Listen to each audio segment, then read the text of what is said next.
imagine if the printing press that God has is that of the spirit of your life. And if he gives you life, then wouldn't it be 10% of your life? I think in the Bible, Deuteronomy talks about how there was an actual storehouse. When did the church become the storehouse?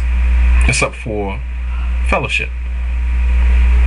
So some people say, well, you got to advance the Bible and the teachings of the Bible to the present day.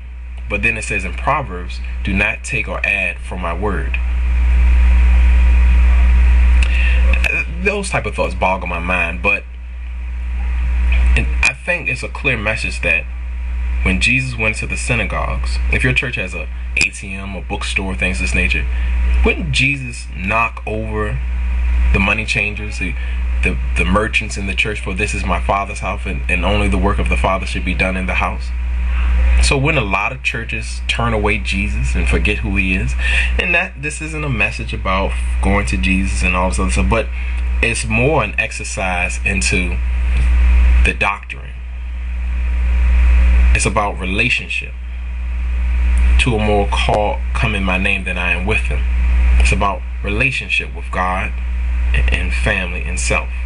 So going back to the Million Man March, what would have happened if those million men had went back, instead of having an ideology in their mind, they had a vision, and then they had a work ethic towards completing this vision and bringing it to fruition?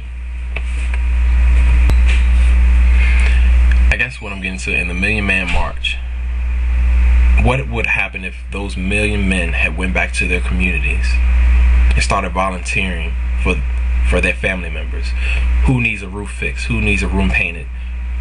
What would have happened had the men that were of the same family came together and said, let's set up a fund for the family? Not only can we pay dues to a church, but we can pay dues to our family. The clans will pay to the main branch, the main trunk of that family. And then they would have the elders. And this might sound reminiscent of what the Italians do, what the Latinos and Mexicans do. They go through this whole process where they collect funds and pool them together. So if you want to go to college, it comes from this fund. Your family donates so you can go to college. If you want to start a business, if you want to do anything financial, the family supports you financially. Everybody takes 10% of their pay to get you to where you need to go because they love you. You don't have to go to a church for that if you can't pay your rent.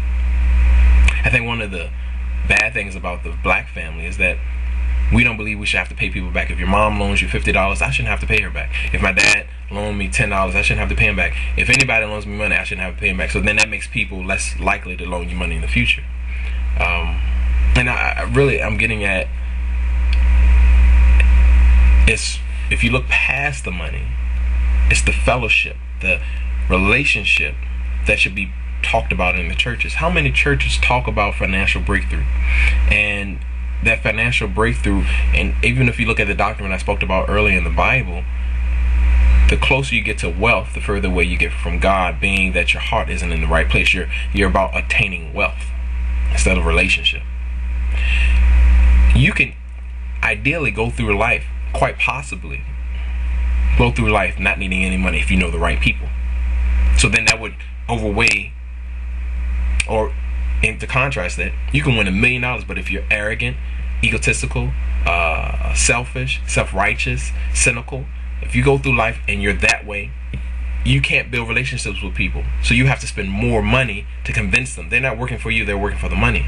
But how many people have raised armies just off of their words and off their ability to relate to others? So is money really the focus of what you need in your life, or the ability to relate? Relate well to others by articulating your thoughts, by saying how you really feel about something, approaching your parents courageously and telling them this is how I feel, and then being strong enough to withstand their truth, understanding their truth and purveying the truth within their lies or their deceit and things of this nature. Being able to relate to family members, being able to go out into the world of work and grabbing hold of your life and taking control by being able to relate well to others. I just mentioned that people have started armies just being able to relate to what is inside of people's hearts. People have started religions based off of what people want in their lives. So the power of the word and the ability to relate and articulate your thoughts to others is paramount, but it is lost seemingly on this generation. It is lost. They know how to go out and get things for themselves, but they forget that getting things for themselves has to come through other people. Men have this sense of entitlement coming from their mothers, overly loving them when they're growing up because they're single mothers, and they teach their children how to be gentlemen and how to be players, and they don't realize that they're teaching them how to be cynical narcissists. The ability to relate versus money. What do you need more of?